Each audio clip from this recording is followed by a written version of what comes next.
นั่งภาวนา3 ชั่วโมงเสียงเมืองเหนือเสียงดื้อเสียงย่องเสียง12ปันนาพุทธังติพุทธาเจ้านั้นผู้เจมีเราไว้สาขาแลสาธุธรรมังอีพาธรรมอนัตตาเจ้านั้นผู้เจมีเราไว้สาขาแลสาธุสังฆังอีพระอริยสังฆาเจ้านั้นผู้เจมีเราไว้สาขาแลสาธุ10ต่อไปนี้รวมตีบรวมตานขันธ์ธาตุตังหาผ้าการคาอิมังอาตาภาวังพุทธัสสะปาติจจสามิขันธ์ธาตุตังหาอัญจิวาสามุตติวันยัตนีข้าขอน้อมถ่ายตานคือเก่พระพุทธเจ้าข้าเลอิมังอาตาภาวังธรรมสสะปาติจจสามิขันธ์ธาตุตังหาอัญจิวาสมุตติวันยัตนีข้าขอน้อมถ่ายตานคือเก่พระสาธรรมเจ้าข้าแลอิมังอาตาภาวังสังฆสสะปาติจจสามิขันธ์ธาตุตังหาอัญจิวาสมุตติวันยัตนีข้าขอน้อมถ่ายตานคือเก่พระอริยสังฆาเจ้าข้าแลอธิษฐานปฏิวัติภาวนาหาหันตัดถึงอนัตตาอาหังพันเตอานิจจาวิปัสสนาทุกขาวิปัสสนาอนัตตาวิปัสสนากัมมฐานังยาจามิอาติธามิจักภาวันนาเอกธาตุจักภาวันนาวัดนี้ขอหือพีติสามาธิเจ้าจุงมาวังเกิดเกคาเลอันว่ากายาลุปคานีอันกว้างศอกยาววานาคืบนิ้วเต่ามีธาตุตั้งสีจุงมาผ้ากอบรวยการจังเป็นกายาลูปนี้อาทิอิมาสมิงกายปะทาวิธาตุอาโภธาตุเตโชธาตุวาโยธาตุยาจามิอาติธามิกวมโหนบลงสมมาพระอริยเปียเจ้าทุกพระวงคาพระอริยเจ้ากูเจ้าคา ในยามเมื่อไหนก็ดี อันคาเราเบาลู่เสแลในคำหลวงสามประการหนึ่งไลละนึกผิดสองไลอุจาผิดสามไลกาตามผิดมาตั้งหลายมนเจอนานตีพระอริยเจ้าตนไลตนหนึ่งก็ดีอาติตะป้นมาก็ดีปัจจุบันหน้าเมื่อเหลียวก็ดีขอต่างเจ้าตั้งตัวพระอริยเจ้าตั้งหลายมนขามาลาลดปดพงตัวสานุตัวโลดอาโหสิกรรมว่าเปลี่ยนปาปาธา热爱者府比蓝牙模式。 อันจำเป็นโอมทลายเฮหับตับมักผลนิพพานอันจักเกิดขึ้นมาไปนานานอย่ากาดอย่ากาเสกรรมรวยเตอมันเอากำมังวาสีกำมังกายกำมังแสงของรูปเด่นที่แต่วสาเป็นแต่การทำที่ที่มาดีต้นตัวสาวตั้งหลังพอดีเหมือนเดี๋ยวนี้ก็ดีกว่าโพสังเป็นนันได้ธรรมะปณิปานสาวไหวแสทานานเสภาวัตระปัญญาได้เป็นได้ธรรมะปณิปานตอนนี้ไปวัดตามมนาคือสมณานทุกข้าวทุกข้าเป็นหน้าตาหน้าตาตาแบบตาที่ชีวิตสิกิสักเกียสันในพวกสิ่งที่หายไปในภาวะสัญญาแผงมันกูเจ้ากูตนกูปากูก็บุคคลเสกรรมโดยเถิดสาธุสาธุสาธุ ต่อจากนี้ไปเราก็ที่ไรตั้งสัจจะอธิษฐานเอาภาคกรรมฐานวิปัสสนาญาณเก่าลงก่อนกูเจ้ากูตนกูปากูก็กูกลตั้งจิตตั้งใจแล้วก็ว่าจอมกันสาธุสาธุสาธุ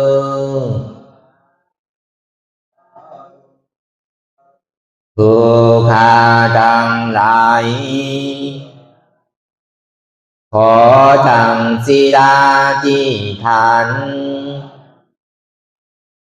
เอาอย่างผ้ากรรมฐานอันชื่อว่าวิปัสสนาญาณเก่าลงนี้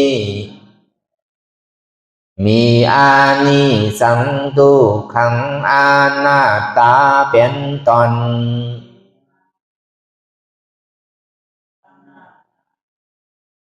หนึ่งอุตตปายานุปัสสนาญาณลูกคิดฆ่านิงหันความเกิดขึ้นตั้งอยู่แลละไปสองพังกานุปัสสนาญาณลูกคิดฆ่านิงหันความลับหายตายไปในวัฏสงสารสามพยาตุปัฏฐานาญาณลูกคิดฆ่านิงหันสังขารภากอดเป็นของอันดีโกมากนา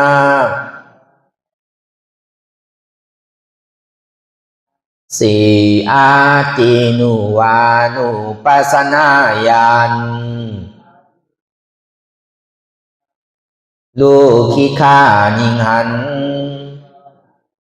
ยังโตดในวัฏสงสารหานิปินตานุปัสสนาญาณลูกคิดฆ่านิงหันถึงความเบื่อหน่ายในวัฏสงสาร อกมุนจีตุกามายาตายันลูกคิดข้านิงหันให้ป้อนออกจากในวัฏสองสารเจตปฏิสังขานุปัสสนาญาณลูกคิดข้านิงหันพิจารณาหาตั้งป้อนในวัฏสองสาร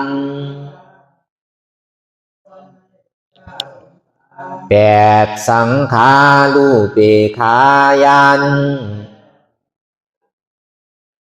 ลูกคิดข้านิงหันโดยความเป็นกลางอันเบายินดีและยินลายเก่าสัจจานุโดมิกายันลูกคิดข้านิงหันถึงอาริยสัจจธรรมทั้งสี่หนึ่งทุกขาสัจจาสองสมุทัยสัจจาสามมรรคสัจจาสี่นิโรธาสัจจาอันเป็นธรรมหาหันตัดถึงหนึ่งหาอนัตตาสองหันอนัตตาสามตัดอัตตาสี่ถึงอมตะมหานิราปันแก้วลงยิงลงผ้าเสดขอสุ่งฮือมาวังเกิดในจิตาสันดานตอนโตแห่งผู้ฆ่าทั้งหลายในกาลวันนี้แลเถิดสาธุสาธุสาธุก่อนตั้งสุดนั้นในก็คือเฮานั่งขากายกุดขากว่าทับต่างขาซ้ายก่อนไหลขาซ้ายทับต่างขากว่าไหนก่อนไหลพอเฮาไข่หลับไข่นอนใส่เฮาโป่งปิวใส่เฮาเจนจ้ากว่ากาวากาเป็นนั่นนี่ก็เฮาต่างสูงนิดนึงพอมันเจ็บนี่ก็ใส่เฮามันปิวใส่เฮามันโป่งมันปิวกว่าตั้งในดังหลังป้อมไข่หัวใจปิวนี่ก็มันมีลายหนึ่งแกหนังสือแหละมันตีหันเจ็บไว้หนังสือแหละตีหันตุกขาไว้นะพอหันเจ็บหันตุกขาไว้ก็ใจเขาเนี่ยมันนิ่มมากกล้วยการอะไรมันเป็นตาลาเนี่ยมันใส่มันก็เป็นตาลาสิ่งเขาเราเอาหมอมาใส่อันมันเป็นตาลาเนี่ยมันมีพอเขานั่งหลับตายาวก็มันตึงมากำเร็วก็เบอร์สินั้นไหนต้องว่าอันลายหนังเขาเนี่ยมันเป็นอายุใหญ่เป็นอันลำลองเป็นอายุใหญ่เป็นอันคึกอันต้อนก็เปิดไล่นางเนี่ยมันเป็นอายุใหญ่ก็เปิดมันที่ห้องหับตุกขาห้องหับเจ็บนั่นก็ห้องนางดีๆมันกึ้มเนี่ยก็มันจังสันจังคอนอะไรนั่นต้องว่านางสมาธิอันนั้นเขาที่ไหนนางขากายกุดห่างแห้นตัวเขาไว้ดีใจก็เอาขาไปขวานั่นวางไปซ้ายก็ได้ใจก็เอาผายซ้ายวางขึ้นต่างเนื้อผายขวาในก็ได้เอามันสั่งถูกว่าก็อย่างไหนก็คือเขาเอามือสองขอนของเขานั่นเอาต่างไว้เนื้อตักเขาต่างซ้ายก็ได้ต่างขวาก็ได้มันเป็นสั่งก็อย่างไหนก็ไว้ตัวเขาซื่ออย่าไปงอหลังป่นพอเขางอป่นก็กำไข่หลับไข่นอนมาหลวงบอกว่าเขาเคียงปนตีเนี่ยก็ทำไข่ห้องไข่ไห้กลางว่าเสียนตั้งสายกลางเนี่ยมันเป็นเสียนตั้งมัชฌิมาปฏิปตาเป เป็นเส้นตั้งสายกลางแต่ว่าเส้นตั้งสายกลางเนี่ยมันเคียงปนดูมันเลี้ยวมันเจ็บมันกวนขึ้นเมื่อยแกนมากกว่าเพิ่นมันก็เป็นสังเลี้ยวมันใจจังนั้นเส้นตั้งสายกลางเนี่ยมันเป็นปัญญาเป็นปัญญาเป็นปัญญาที่ได้เอาญาณปัญญาตั้งหันอันมันอันใจอันเจอันเตนั่นอย่าก็ตั้งบนเจนจาเตียมันเป็นเตมีเตเนี่ยปะทอเป็นปัญญาเป็นปัญญาปัญญาต่างเสือต่างลองในมันใจเป็นปัญญามันใจปัญญาปัญญาตาดีกูลองตั้งกาตั้งขายกูลองกูเจอกูลองตีในโลกาเนี่ยมันใจเป็นปัญญาของพุทธะเจ้าเฮาปัญญาพุทธะเจ้านั่นดีแหละหันสัจจะนั่นอริยสัจจะทำดังศีลอันนี้เป็นปัญญาของพุทธะเจ้าปัญญาต่างเสือต่างลองนั่นมันใจไหลจานไหนแกจาติหนามากกว่ามันหายหมดเพื่อปัญญาของพุทธะเจ้าเฮาในจาติไหนก็มันติกัดเย็นจาติหนามากกว่าสัมติอ่อนเฮาป่นตั้งตุกขะจังหอดถึงตียอดตีปลายไหนปัญญาพุทธะเจ้าในมันกว่านี้จักไผมันก็คือเปิ้นเสียอกเสียใจปัญญาพุทธะเจ้าในมันอ่องเปตัวเปใจเฮาฮังโกยอ่องเปกิเลสานอันนี้มันเป็นปัญญาที่แจ่จังมันกว่านี้จากไผเนี่ยเฮาอ่องเปหวานเปเมืองมันก็ยังตึงมียานสู่อยู่ยังตึงมีศัตรูมียานสู่เพราะวันหนึ่งเจ้ามาเพราะเฮาลืมโตลืมหางมาเนี่ยเปิ้นสำดิเปเฮานั่นเก่าเปิ้นดิอ่องเฮาเปิ้นดิเอาเฮาตายนั่นเก่าเปิ้นดิเปกินเฮานั่นเก่าเพราะวันนั้นไหนมันมีลองตั้งเป็นอนิจจาเสียง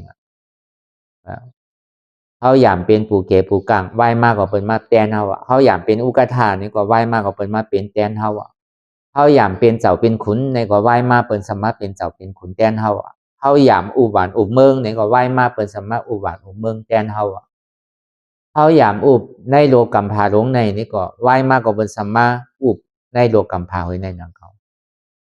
เฮาหยามเป็นเทวบุตรเทวรานี่ก็ไหว้มาเปิ้นสามารถเป็นแตนเฮานังเขาในเมืองสางเมืองพรหมรูปปาพรหมารูปปาพรหมนั่นก็เหมือนกันสองวันปิญญาตั้งหูตั้งหมอในโลกาหลงเนี่ยมันหมั่นเต็งมันแหลกลายมันหมั่นกึมมันเป็นอนิจจาสิ่งมันเป็นที่พึงเกิดดีไหลเตะสองวันในปิญญาตั้งหูตั้งหมอตั้งโมตั้งเสียงเนี่ยมันคือปิญญาพุทธะเจ้าเฮา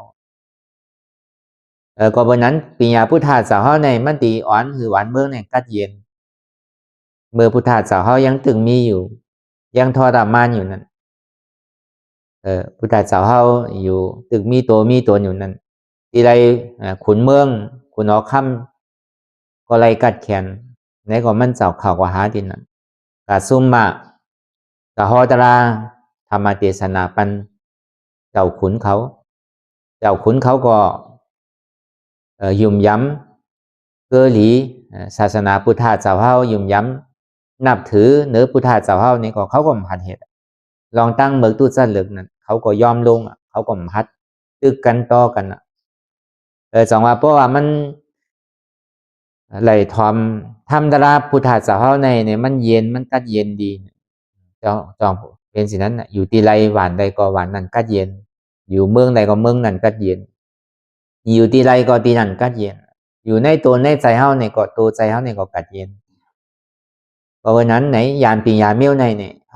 ฮาเป็นก้นที่อันยุ่มย้ำนับถือศาสนาพุทธะเจ้านั่นเนี่ยก็เฮาก็โลมีส่วนไหลเฮาก็ถูกดีไหลเฮาถูกดีฮู้อยู่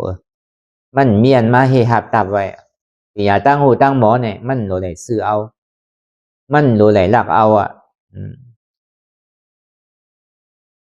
เปิ้นยังไขปันลายๆไว้นั่นเขา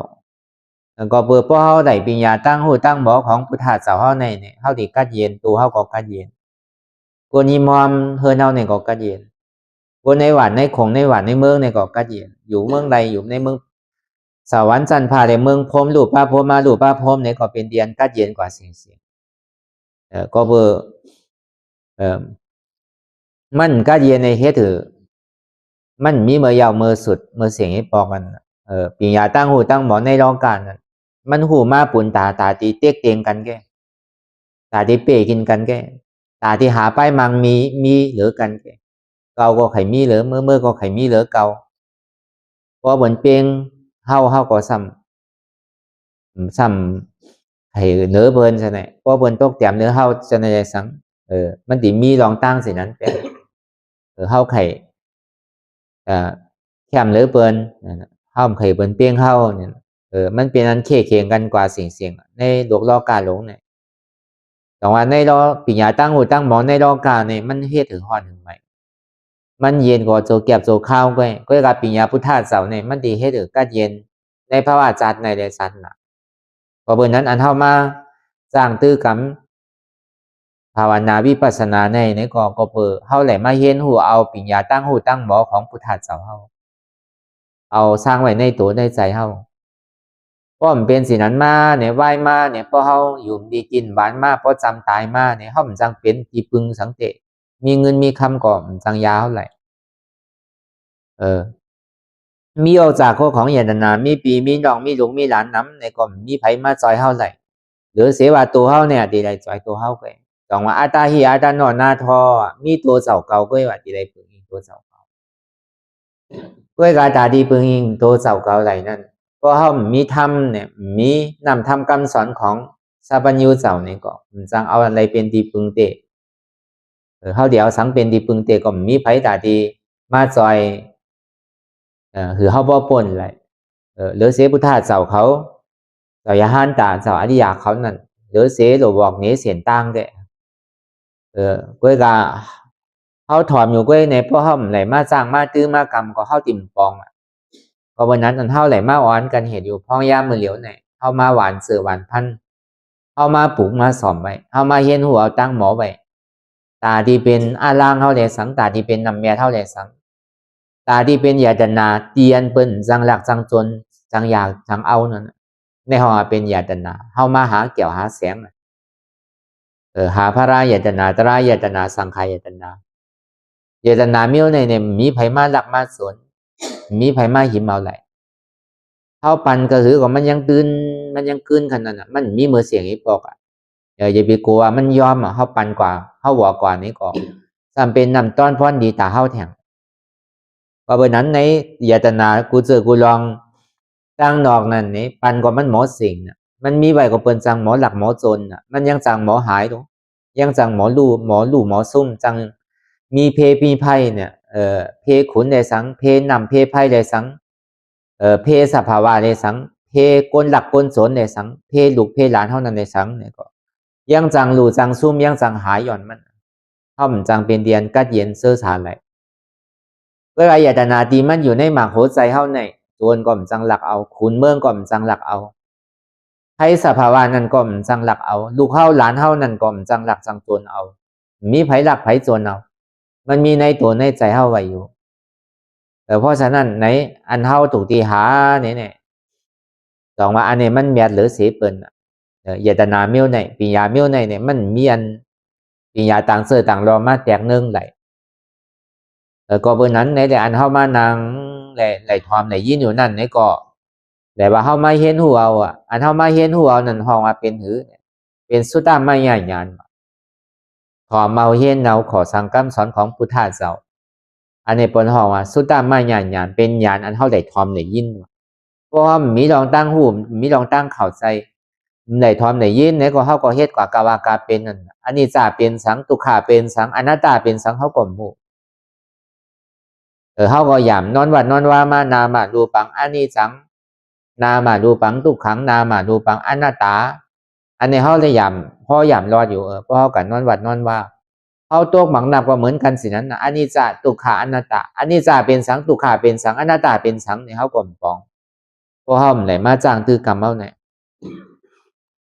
อันนี้ว่าด้วยลองในปรมาธาตุเสจาที่มันอยู่ในตัวในใจปรมาธาตุเสจานั้นเพิ่นฮ้องว่ามันเป็นอันเตมันเป็นธรรมอันเตที่มันอยู่ในตัวในใจเฮากูเกาะในใจนี้ฮ้องเป็นปรมัตถ์เป็นปรมาธาตุสัจจะเป็นธรรมเจ็ดธรรมหมานธรรมแม่นว่า คนยิ่งว่าคนใจบ้านเล็กบ้านหนุ่มว่าเถ่าหันกันกูก่อเสียจาตรานั่นอันมันเมียนจือใจอันมันมีอยู่ในตัวในใจเฮานั่นแต่จองเฮามาหาอยู่เนี่ยพอหันสภาวะที่มันเป็นเตมีเตพอหาอันเตหันอันเตเฮาก็ติไหลอันเตพอเฮาหาอันเตเฮาก็ติไหลอันนั้นมันเตนั่นพอเฮาหาอันแก๊กก็เฮาติไหลอันแก๊กนั่นก็เบอร์นั้นไหนอันเฮายามพ่อยามลาอยู่นามารูปังอเนสังขยาเถนะนิสังวดานิปานังนามารูปังทุกขังขยาเถนะสุขังวดานิปานังนามารูปังอนัตตาอสานกเถนะสาลังวดานิปานังนิปานังปรมังสุขังอันนี้มันว่าหลุยลองนามารูปังตัวแลใจของเฮาเนี่ยมันกึมมันเป็นอนิจจามันเต็งมันใช่เป็นหรือว่าเป็นกว่าอันมันเต็งในเป็นสื่อเนี่ยเฮามาเจนจาด้วยดีๆในตัวเฮาเนี่ยก้อยต่างแต่เฮากว่ามาต่อถึงพ้องยามมือเหลียวเนี่ยปวนปีปวนเลินปวนวันมาเนี่ยมีสังหลาที่มันเหมือนเก่าอ่ะเถ่ามากูว่าเอาหรอจ่องมันจ่องมันหมั่นกึมอยู่จ่องมันหนุ่มอยู่ความใจเนี่ยอันนั้นน่ะมันบอกนี่ลองตั้งดีว่ามันเจงเนี่ยนะมันใจมันเหวี่ยงมาที่เกี่ยวมันแลมมันลองมาที่เกี่ยวมันเหมือนเก่าเย่าเนี่ยห้องมาตัวแลใจเนี่ยมันนำมันเจงมันเกิงหาตั้งเถ่าตั้งเป็นตั้งตายอยู่ที่เนี่ยในห้องมันเจงนามารูปังอันนี้จังพยาเถนะนี่ก็ไรก็เปลือว่ามันนำเตงน่ะมันจะดีเป็นเพไพ่เลือดใหม่ห้าวแห้งแข็งนะมันมีเพไพ่อันไรที่มาห้าวแห้งแข็งเด้อไพ่สังวยาวอ่ะมันแห้งมันแข็งตานอันเท่าไรมาตัวเดใจเนี่ยอันเท่าไรมาตัวเดใจเนี่ยมันเป็นไพ่อันหนึ่งมันเป็นไพ่หอนไพ่ใหม่ไพ่ตุกขาตัวนั่นน่ะกำเจ็บหัวกำเจ็บตองว่ากำเจ็บแอวอ่ะกำเนี่ยมันใจไพ่นั่นใจเป็นตุกขาอันมันเจ็บมันแสบนั่นก็เบอร์สังมันเจ็บตัวน่ะก้นขึ้นเมื่อยแก้นใจก็มันดีจะเนี่ยตัวก็มันดีใจก็มันดีตัวก็มันอยู่ดีใจก็มันซ้ำซาจะเนี่ยอันนั้นบอกว่ามันตุกขาตัวเลยตุกขาใจนั่นบอกว่ามันเองก็เปลือว่ามันเจงบาง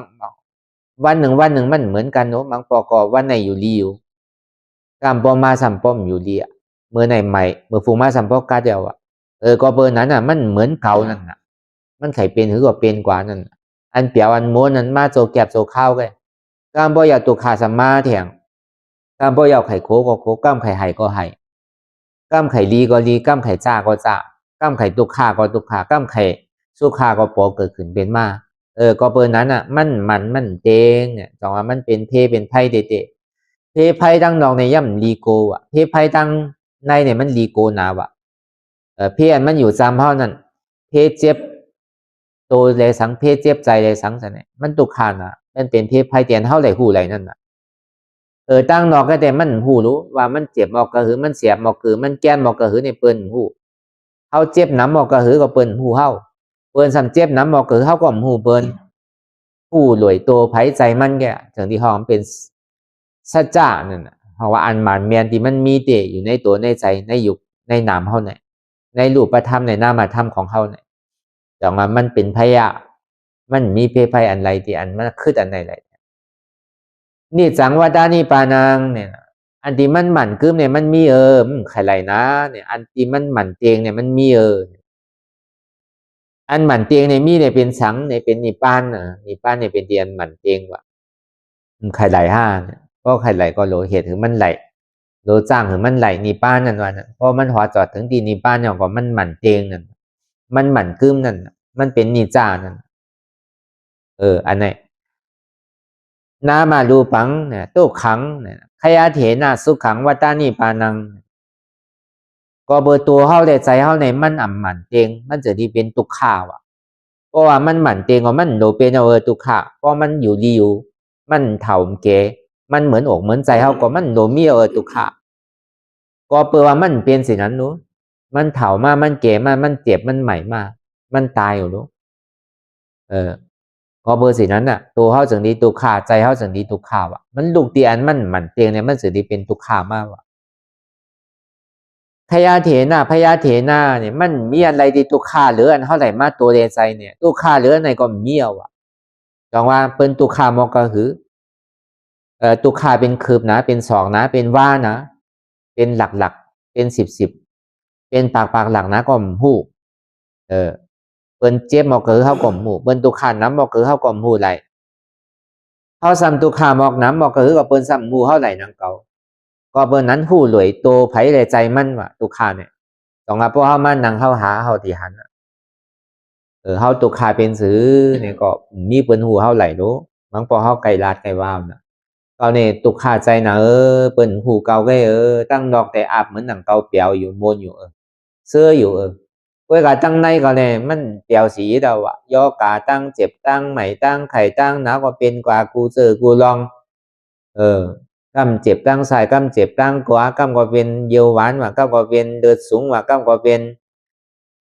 โรคเก่าว่ากำก็เป็นโรคตับโรคปอดว่าจะไหนกำก็เป็นโพงเข่าว่าจะไหนหัวใจกีว่าจะไหนเนี่ยไผ่หูในไผ่โน่นเนาะโดยดังดอกแต่หางดีหางงามอยู่ปีมันอยู่อยู่มนกินเปียวอยู่เวลาตั้งในมันเป็นสื่อว่ามีไผหูเท่าไหร่ก็เบอร์นั้นอันหูไหลหรือเบอร์นั้นมีตัวเสาเก่าก็ว่าอันหูไหลก็เบอร์นั้นตุคาเรือนไหลอันเท่าไหร่มาตัวใจเนี่ยมีอะไรแทงเราอ่ะตั้งดอกเนี่ยมันยังตึกไกลเท่าอยู่รู้อันตั้งในเนี่ยมันตึงหันก่อใดก่อนั่นกำเดียวอ่ะก็เบอร์โป้ห้อมปองในเท่าสิ่งที่มันนั่งหือหาหือหันนั่นอ่ะ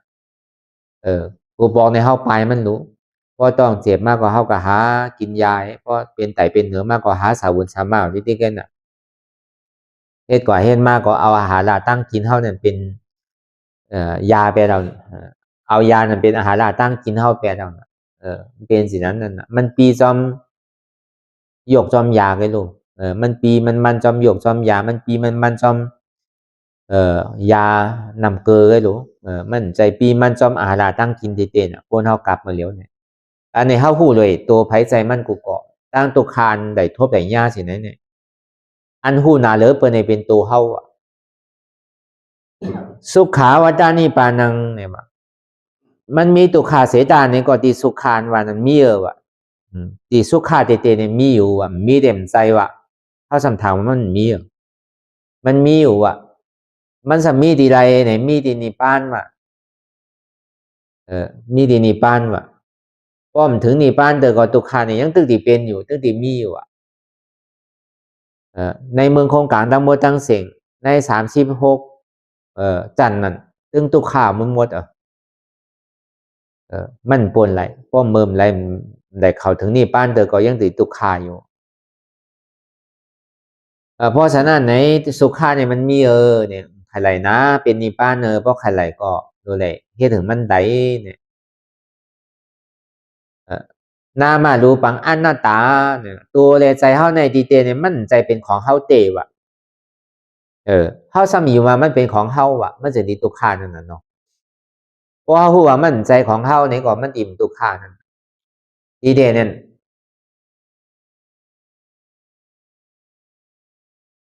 นามาดูปังอนัตตาตัวแลใจในมันใจของเฮาอ่ะมันเป็นอนัตตาว่ะใจตัวเก่าใจเก่าอ่ะมันเป็นอนัตตาว่ะอาสาลกเถนาเนี่ยมันมีหลอดมีแกนสังวาอนัตตานั่นก็ใส่ตั้งเหนือล่วงตั้งไต่เหมือนหนังบวกใหม่มันมีตานั่นน่ะก็ใส่เอาล่วงติ๊กนั่นน่ะเหมือนหนังตุ่มกล้วยที่มันมีหลอดมีแกนสังนั่นน่ะมันเป็นมากกว่ารู้กว่าเป็นมากกว่ารู้กว่าเกิดขึ้นตั้งอยู่ยากกว่ารู้กว่าเกิดขึ้นตั้งอยู่ยากกว่ารับกว่าสิเนี่ยในห้องว่าเป็นอนัตตาว่ะอาสาเนี่ยมันมีหลอดมีแกนสังว่ะมีแกนมีสารสังว่ะแล้วก็เพราะนั้นตัวเฮาเนี่ยก็มั่นใจของเฮาเตใจเฮาเนี่ยก็มั่นใจของเฮาเตยุคนามคันธาเนี่ยมั่นใจของเฮาเตเฮาอูเปิงพ่องำได้เตห้องว่าอนัตตาน่ะเป็นสินะสารังวัตานิบานังเตียนมันมีหลอนมีแกนนั่นน่ะแต่ตีมันมีนำมีโตเนี่ยมีเนี่ยสารังนั่นน่ะสารังในปองมีหลอนมีแกนว่ะสารังวัตานิปานังตีวตุขาขันใจตนากิเลสาสุดสิ่งเกี่ยงหายกว่าอย่าพอจอดถึงตีนิปานนั่นนะฮะว่าสารังวัตานิปานังว่ะ นี่ปานังปรมังสุขังเนี่ยพอจอดถึงตีนิพพานเหี่ยวนี้ก็จะได้เข้าถึงตีสันติสุขะเป็นเมืองอมตะธาตุอำเกิดอำเฒ่าอำเป็นอำตายเนี่ยอันนี้เขาก็ได้ยามพอยามลาดอยู่เพราะเขากันนอนวัดนอนจ้องทีเดียมันเป็นถ้ำลีเตียนเท่าเยอยู่เมื่อเลี้ยวเนี่ยลองตั้งเตียนมันเจงทีแรกลายข่ายอยู่ปนปีปนรันวันมาต่อถึงเมื่อเลี้ยวตัวเฮาในก็อำหมันเจงใจเฮาในก็อำหมันเจงอันเปียวอันหมูอันเสื้อเฮานั่นในก็อำหมันเจงนั่นห้องมันเป็นอันนี้จ้าเสียก็เบื่อมันเป็นอันนี้จ้าตัวเฮาเลยสังใจเฮาเลยสังอันเปียวอันหมูอันเสื้อเฮานั่นเลยสังไหนแหละมันจะนี่เป็นตุกขามันเปียวมนเจมันใจตัวของเฮาเตมันหนุ่มเซรู้ทำเป็นย่อกาตั้งเจ็บตั้งใหม่ตั้งไข่ตั้งนาวรู้นั่นน่ะ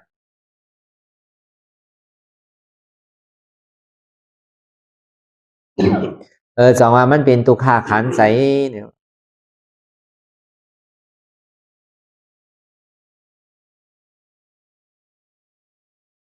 มีกับตุกขาไงเนี่ยอันเท่ากับวนเจนจ้าจะลองสังก่อหรือเสียตุกขานี่มันมีอะไร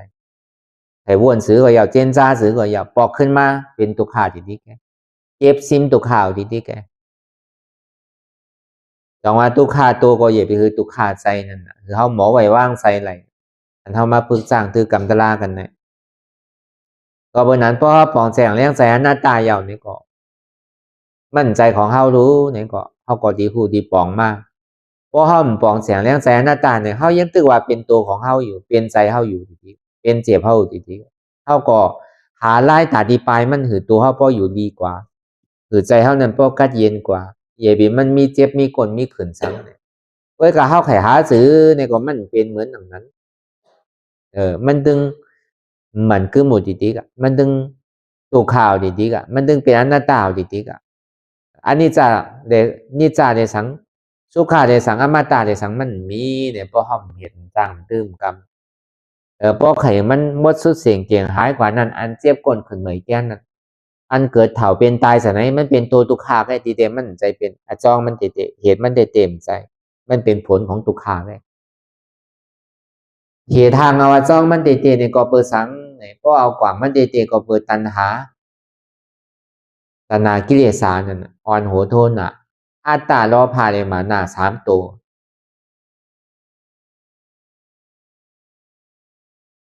อัตตาว่าเป็นเก่ามานาว่ามีเก่าล้อพาซ้ำขะไรอันเป็นเก่าขะไรอันมีเก่า3ตัวเนี่ยเหตุการณ์อัตตาว่าเป็นโหเก่าขาเก่ามือเก่าตัวเก่าใจเก่าเจ็บเก่ามานาว่ามีโหเก่ามีขาเก่ามีมือเก่ามีตัวเก่ามีใจเก่ามีเจ็บเก่าล้อพาซ้ำขะไรอันโหเก่าขาเก่ามือเก่าตัวเก่าใจเก่าเจ็บเก่าอันไข่ไหลปองมาเพราะมันเจ็บก้นขึ้นเมยแก้นมากนี่ก็เขาซ้ำโคนั่นเขาความไข่พื้นไข่นึ่งไข่ค่ายไข่ยายอยู่ติ๊กๆนั่นปองว่ายังไข่ไหลอยู่น่ะยังตึงหักมันอยู่เขายังไข่ไหลมันอยู่เพราะหูจักเหตุมันเหตุมันเตะเป็นอัตตาตัวไหนเป็นอัตตามีรองตั้งยุมพิษยุมเปิงว่ามีโหเกาขาเกามีมือเกาตัวเกามีใจเกามีเจ็บเกามีคันธาของเกาอันนั้นมันเป็นเหตุที่เหตุถือเขาเจ็บแก้นต้งตอดเนซานที่เหตุถือเขามาเกิดเถ่าเป็นตายพอเบื่ออันเจ็บอันรองตั้งเกิดตั้งเถ่าตั้งเป็นตั้งตายนี่มันเป็นตัวตุกขะมันเป็นผลอาโจมันเหตุอาจ้องที่เหตุถึงมันเกิดเถ่าเป็นตายในก็เปิดล้อพาต่อสามโมหามานาทิฏฐิแต่นากิเลส10ตัวเนี่ยพวกเอายำมันวาเตเอาตีใจมันวาเตกดตันก็เปิดหังก็เปิดอัตตาตัวเลียวกันอัตตาเนี่ยมันเป็นเหตุตัวสมุทัยเสจาเป็นเหตุตุกขะอันเจ็บแก้นต้องตอดเนซันนั่นเป็นตัวตุกขะจองสุขาสัมเป็นสังเป็นอนัตตาเนี่ยเป็นมรรคสัจจามรรคสัจจานั่นเนี่ยเป็นอนัตตาจองว่าป้อนังกว่านังหือเลยเฮาป้อตีจุนผาว่างเลยป้อมันเจ็บก้นขึ้นเหมยแก้นมาตีตัวเฮานั่นเจ็บตีขาเลยสังเจ็บตีแอวเลยสังเจ็บตีตองเลยสังเจ็บตีโหเลยสังโหมีขามีมือมีตัวมีใจมีเจ็บในก็มันเป็นอนัตตาเอาอนัตตาก็เป็นอัตตาอัตตาสมาเป็นโหเกาขาเกามือเกาอนัตตาสมอ่ำใจโหเกาขาเกาใจมือเกาตัวเกาใจเกาเจ็บเกามันเป็นอนัตตาอันนี้มันเป็นเหตุอาจ้องของตุกขะเอามาตัวสมุติตัวมรรคเสจา เพราะอัตตาตัวกว่าอย่างในก่อตัวนิโรธาเสจาห้องผลอันโจของสุขานันห้องว่าอำเกิดอำเฒ่าอำเป็นอำตายอาจาติอาจาระอาแผดที่อามารณะอำเกิดอำเฒ่าอำเป็นอำตายเป็นนิพพานมันดึงดีเลยหันในภาวะจัดในกำเดียวโดไปจัดหนามากพอเฮียจังดื้อกรรมที่เข้าก็ดีเลยโทษแบบยากำเดียวพอไล่งานมันว่าเตก็หาพอหายก็หันพอหันก็ตัดพอตัดก็ถึงกำเดียวหาสังหาเจ็บหันสังหันอาจ้องเจ็บตัดสังตัดอาจ้องเจ็บถึงสังถึงกว่าที่เป็นอันเจ็บมันหายกว่าตุขามันหายกว่าอัตตามันโตกว่าอยู่ไรพอตัวกว่าที่ก็หายอยู่เจ็บสองมาพอตัวกว่าห้าวนกว่าห้าว่างกว่าที่เนี่ยมันตีไกลๆมาหายกว่าไกลๆมาหายกว่าที่ก็พอมันเจ็บมันเสียมันใหม่มันแก้นมายาวนี่ก็อาจองมันเหตุมันก็มาซ้อมกันเดียวอัตตาตัวนี้ก็มาซ้อมกันตีเดียมันเท่านังเนี่ยคือเลยหันเก่านั่นก็นังเก่าหันอัตตาเก่านั่นพอหันอัตตาเก่าเอาเก่าออกพอมันนังอย่างก็เจ็บแก้นตรงตอดเนสานสันไว้โค้มไตอันเจ็บแก้นตรงตอดเนสานสันไว้โค้มไตเนี่ยเป็นทุกขาสัจจาเป็นตัวทุกขาพอมันหันกว่ายาวนี่ก็อัตตาวันนี้มันก็มาพอหันอัตตาก็โหมีขามีมือมีตั้งหันผิดเนี่ยหันว่ามีโหมีขามีมือมีตัวมีใจมีเจ็บกลางเจียนจ้าวนผิดนะซ้ำนึงปันได้พันปันได้คายปันได้ยายปันได้เปิดตาได้มื่นตามองขี่มองข้าวมองยามเนี่ยอันเนี้ยก็เปิดตั้งหันผิดวนผิดสองตัวเนี่ยเหตุการณ์เขาซ้ำดีเลยเอาตั้งหันหมันเมียนเนี่ยตั้งวนหมันเมียนเจียนจ้าหมันเมียนเหตุการณ์มันจอมหันหมันเมียนในหันสังหันหมันมีโหมีขามีมือมีตัวมีใจมีเจ็บตั้งวนหมันเมียนนั้นรู้อ่ำพื้นอ่ำนึงอ่ำตรงอ่ำค่ายอ่ำยายอ่ำเปิดตามื่นตาอ่ำมองขี่มองข้าวมองยามแต่ว่าถ้ามีหันสังหันตุขาทำใจหูสังหัวตุขาในเป็นอนัตตาถ้ามีหันสังหันเจ็บทำใจหูสังหัวเจ็บในเป็นอนัตตาถ้ามีหันหวามใจหูเก่าใจขาเก่าใจมือเก่าใจตัวเก่าใจเก่าใจเจ็บเก่าทำใจหัวมันเป็นอนัตตาอันนี้ก็คือเขาวนเจนจ้ายาวๆข้าวยามหึงอย่าไปว่าไว้ป่นอย่าไปว่าเทิงป่นเตียนเฮาหันในเตียนเฮาวนเจนจ้านั่นหึงมันเพียงเพียงกันวนต่อถึงเจ็บนั่นพอสุดวนต่อถึงตุขานั่นพอสุดต่อถึงอัตตานั่นพอตกพูดขาดกว่าอะไรที่มันพูดพอเกิดขึ้นเป็นมานั่นนี่ก็คือเฮาพอหมอวนวางแทบตัดเป็นอนัตตาไหลมาดีตัวก็อำใจตัวเก่าอนัตตามาดีใจก็อำใจเก่าอนัตตากว่าเจียนจ้าลองเปิลก็อำมีเปิลอนัตตากว่าเจียนจ้าลองเขาก็อำมีเขาอนัตตามาเจียนจ้าลองเขาก็อำมีเขาอนัตตาอันนี้ก็วนเจียนจ้าสิในกว่าที่อันใดที่มันปอเกิดขึ้นเปลี่ยนมาเนี่ยก็เขาวางเป็นอนัตตาอะไรเสียงที่มันมออยู่ในก็เสียงนั่นก็มันมีเสียงจากมีเสียงโดดเสียงก้ามีเสียงนกเสียงหนูเสียงนั่นก็เป็นเสียงหลอกๆลายๆแง่เสียงในก็ว่าอะไรมันเป็นอนัตตาก็เหตุสิในกว่าที่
เว้าโต้งเว้าหนึ่งเว้าค่ายเว้ายายเว้าเปิดตามึนตา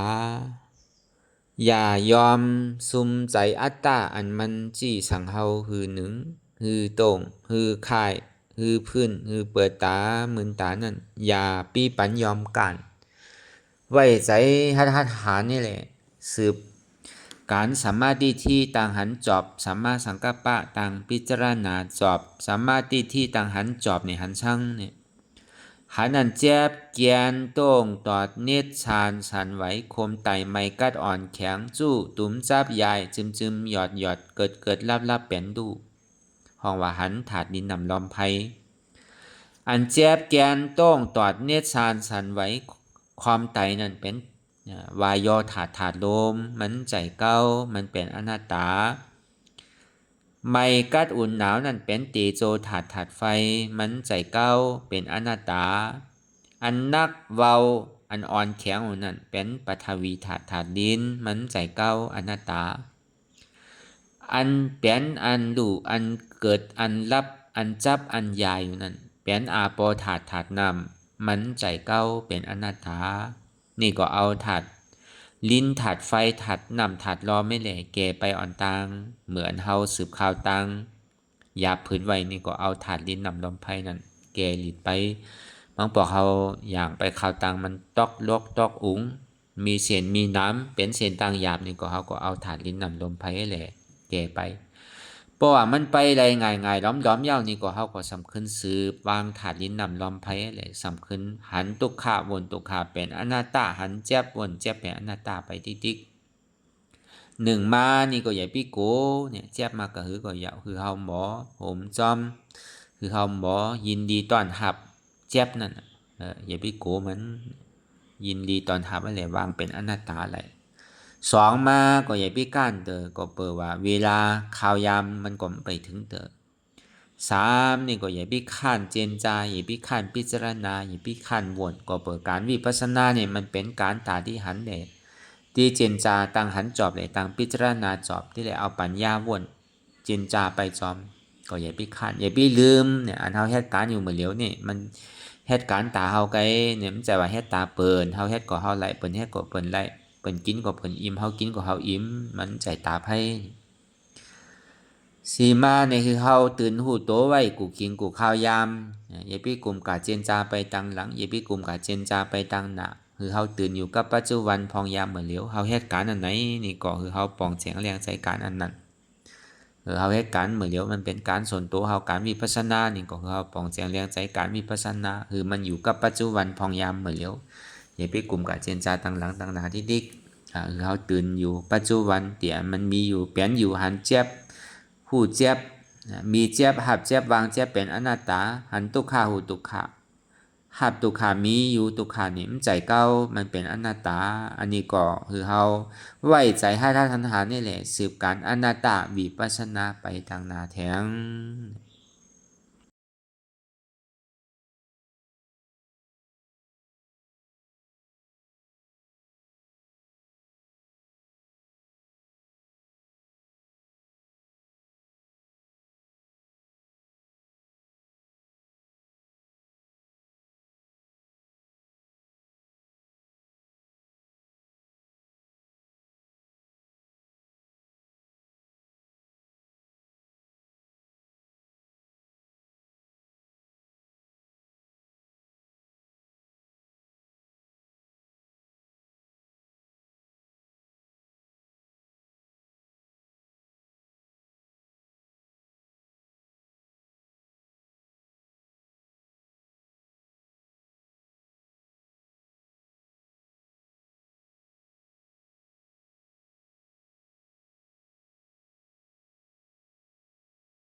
หลองตังอันเป็น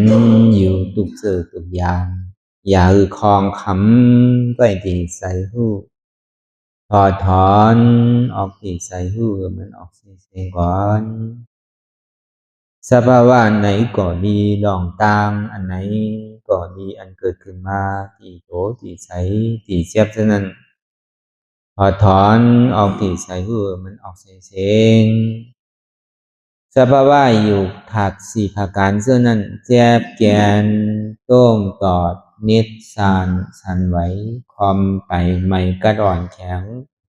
สู้ตุ่มซับยายซึมหยอดเกิดลับ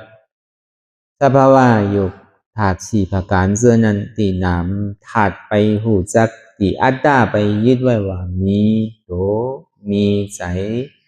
มีเจ็บเช่นนั้นเฮาหมอวางเป็นอนัตตาไหล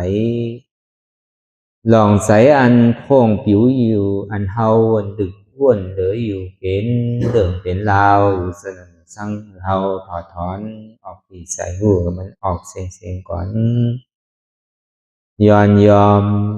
อมกึดยอมออกยอมลงอันเฮ็ดให้เฮายินดียินให้ส่วนนั้นอารมณ์เสื่อถึงใจถึงขอไว้มันยึดไว้มันเป็นทุกข์นั้นปล่อยวางออกที่ใจหูมันออกเสียงก่อนลองเจอเป็นทุกข์เลยลองย้อนถึงใสหลายๆอย่างอันเกิดขึ้นมาตีโตตีใสตีเจ็บเช่นนั้นปลดวางยาวเสียก่อนก่อยค่ายย่ายลายหนึ่งขึ้นพอยาวนี้ก็ก่อยเปิดตามึนตาลอยนี่เป็นการปฏิวัติธรรมค้นหายอดธรรมมันเกิดขึ้นดีโตดีใสดีเจ็บบอกอันค้นหาเหตุหักเงาจองทุกขาตรงนั้นต่อจากนี้ไปนี่ก็เฮาก็ที่ได้ส่งเมตตาถึงสรรพสัตว์ต่างหลายก่อนสาธุสาธุสาธุ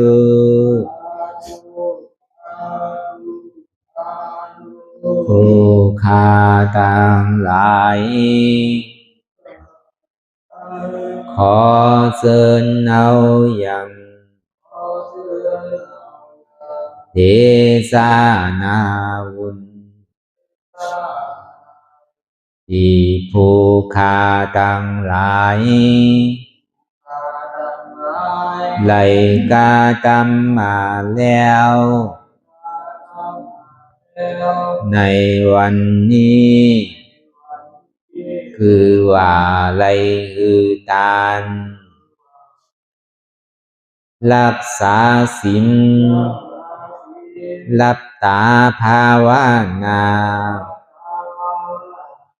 เจริญวิปัสสนาญาณพังธรรมเทศนานี้และขอจุงมือมากำสุยังตอนโต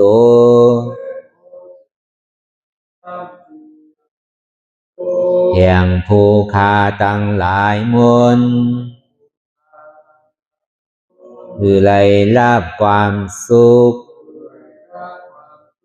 และความเจริญงอกงามและขอเจียวดอดเวียงแก้วยอดอมาตามหาเนรปานในอนาคตกาลาอันจักมาวันปลายนานั้น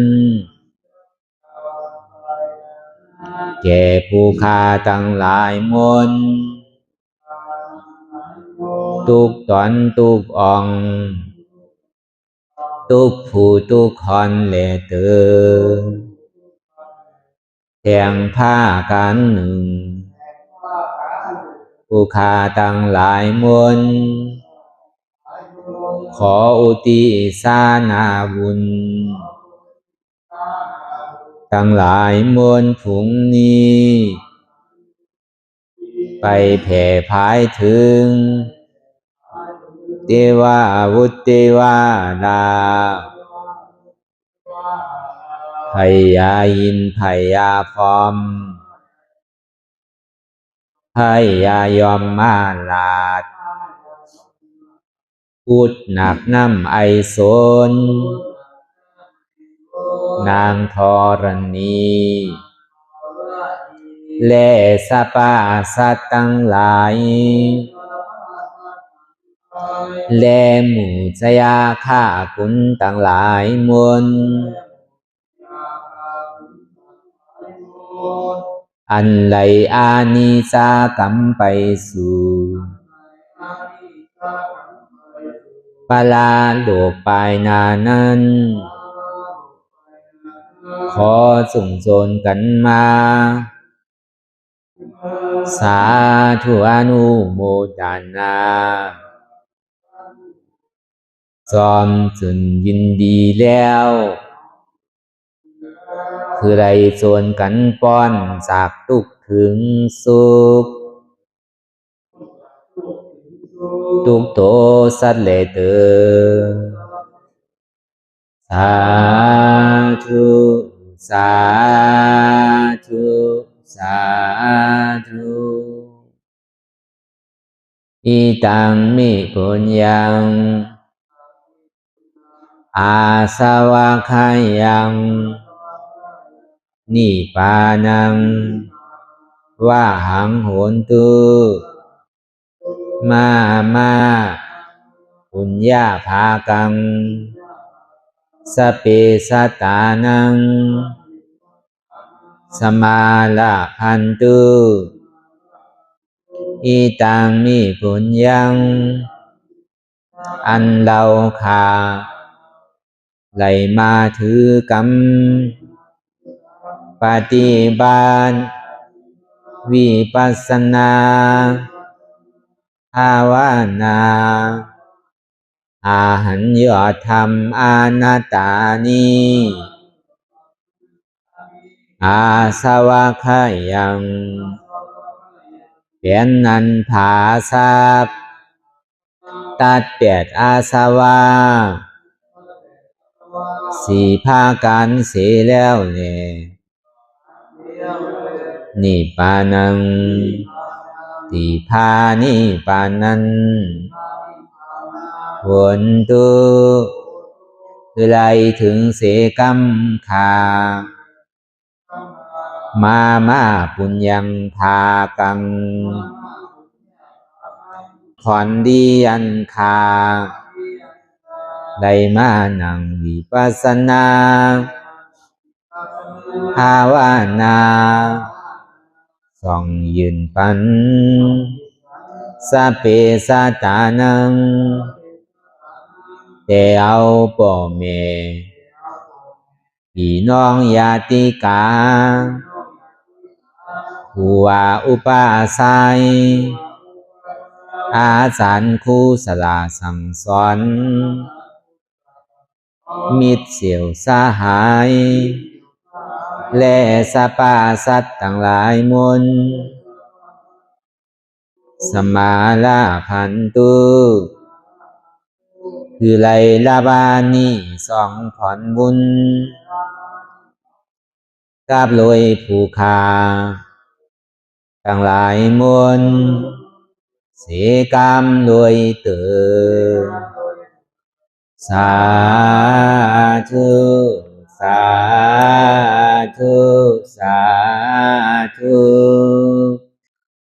อิมังดานากัมมังนิพพานาปัสสะโย